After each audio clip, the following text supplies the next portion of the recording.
Hello and welcome to game changers. मेरा नाम है आकाश और बात करेंगे मोहम्मद कैफ की एक स्टेटमेंट की, जिन्होंने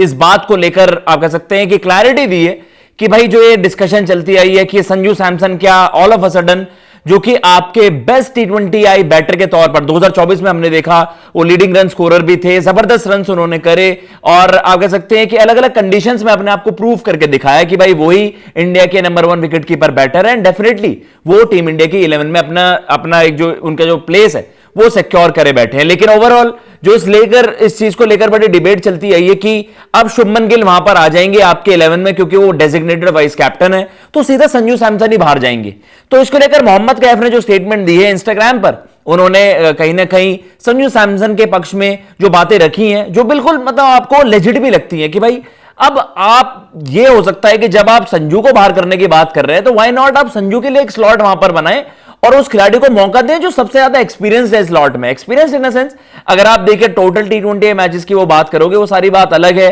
कि इन्हें कितने फ्रीक्वेंटली मौके मिले हैं, लेकिन 2015 से भाई इन्हें T20 में पहले मौका मिला था T20Is में। तो कहीं ना कहीं ये है कि पहले आपने इनको जब देखा कि यार जब इनके लिए जगह नहीं मिल रही तब भी बेचारे संजू सैमसन को ही वेट करना पड़ता था, और अब जब उसकी टीम में जगह बन रही है तब भी आप उसे बाहर करने की बात कर रहे हैं। मतलब ये एक लेजिट कॉल हो जाएगा कि यार अगर शुभमन गिल अंदर आते हैं तो आप बाहर किसको करोगे। तो वहां पर यही समझ आ रहा था कि तिलक वर्मा नंबर 3 खेलेंगे, लेकिन क्या कुछ कहा है उस वीडियो में मैं आपको बता देता हूं। स्टेटमेंट चला देते हैं जहां पर इन्होंने साफ सीधा कहा है कि भाई अभिषेक शर्मा एंड शुभमन गिल, क्योंकि शुभमन गिल आपके वाइस कैप्टन है और शुभमन आपके लिए जो सबसे फेवरेबल स्लॉट उनका बनता है वो एज एन ओपनर ही बनता है, तो वो उन्होंने कहा है कि ओपनिंग करेंगे अभिषेक और संजू। तो उन्होंने कहा तीसरे नंबर के लिए why not Sanju at number 3। उन्होंने कहा कि भाई मुझे लगता है कि तिलक यंगस्टर है एंड अपने टर्न के लिए वो वेट कर सकते हैं एक मल्टीनेशनल टूर्नामेंट, और कहीं ना कहीं आपको थोड़ा एक्सपीरियंस भी वहां पर चाहिए होता है। Sanju is an experience batter, Sanju के पास वो एक्सपीरियंस है और उनको ग्रूम किया जा सकता है जब उन्हें आप कंसिस्टेंटली नंबर 3 पर अपॉर्चुनिटीज दें।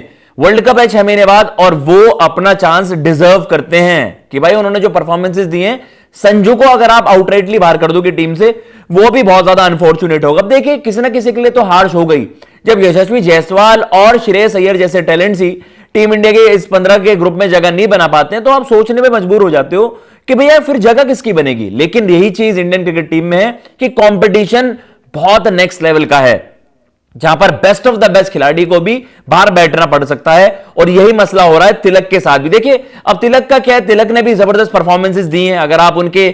जो स्टैट्स भी देखोगे ऑलमोस्ट 50 की एवरेज उनकी T20 इंटरनेशनल्स में। चलिए आईपीएल में अगर जो वो कंटेंडर्स हैं सारे, इस साल आईपीएल में थोड़ा सा उनका फीका परफॉर्मेंस रहा था, लेकिन आप तिलक के साथ भी तो मतलब गलत ही करोगे अगर आप उनको स्ट्रेट अवे उस 11 से बाहर कर दोगे, जहां पर उन्होंने लगातार T20 इंटरनेशनल्स में चाहे साउथ अफ्रीका के वर्सेस सीरीज में 2 शतक जड़ने हो और लगातार परफॉर्मेंसेस करना हो, चाहे इंग्लैंड के वर्सेस वो मैच विनिंग पारी खेली हो। And similar case Sanju Samson का भी है, केवल इंग्लैंड सीरीज में उनका बल्ला नहीं चला था, उससे पहले साउथ अफ्रीका सीरीज में भी उन्होंने शतक जड़े, बांग्लादेश के वर्सेस आपको उनकी पारी याद आएगी, एंड देन उन्होंने भी कंसिस्टेंटली रन्स करें। तो अब ये है मोहम्मद कैफ तो जा रहे हैं एक्सपीरियंस के साथ कि भैया हां संजू सैमसन के अगर आप आईपीएल के आंकड़े भी देखो, ये तिलक वर्मा के आंकड़े हैं, ऑलमोस्ट 50 का एवरेज उनका वहां पर, 155 की स्ट्राइक रेट, 749 रन्स और 25 मैचेस। देखो तिलक वर्मा के भी नंबर्स नेक्स्ट लेवल है। लेकिन अब आप बताइए मोहम्मद कैफ की स्टेटमेंट से आप कितने वाकिफ हैं कि भाई उन्होंने कहा है कि मैं एक्सपीरियंस को बैक करूंगा। उन्होंने आईपीएल का भी एक जिक्र करा कि स्पिनर्स को बहुत अच्छा मारते हैं, जब क्वालिटी स्पिनर्स आएंगे कि राशिद खान आपके अफगानिस्तान के पास हैं, श्रीलंका के पास वेलालगे, हसरंगा, थीक्षणा, एंड देन बांग्लादेश के पास भी मेहदी है और उनके पास भी क्वालिटी स्पिनर्स हैं। तो भाई स्पिनर्स को फ्रॉम द वर्ल्ड को बेटर तरीके से अटैक डाउन द ग्राउंड, वहां पर परफॉर्मेंस मतलब डाउन द ग्राउंड जो आप कह सकते हैं हिटिंग एबिलिटी है संजू सैमसन की, वो दुनिया जानती है। आईपीएल के टॉप 10 हिटर्स की अगर आप बात करेंगे, मोस्ट 6 हिटर्स की बात करेंगे आप, तो वहां पर संजू सैमसन का नाम शुमार है। ये भी मोहम्मद कैफ ने अपनी वीडियो में बताया कि भाई मुझे ऐसा लगता है कि हमें एक्सपीरियंस के साथ जाना चाहिए, संजू को ज्यादा एक्सपीरियंस है तो उनको बाहर करना वहां पर लेजिट कॉल नहीं होगा। नंबर 3 पर संजू सैमसन को बैक कर रहे हैं मोहम्मद कैफ। फिलहाल इस वीडियो में इतना ही। अगर आपको ये वीडियो पसंद आई हो चैनल को सब्सक्राइब कर दीजिएगा। जय हिंद, जय भारत।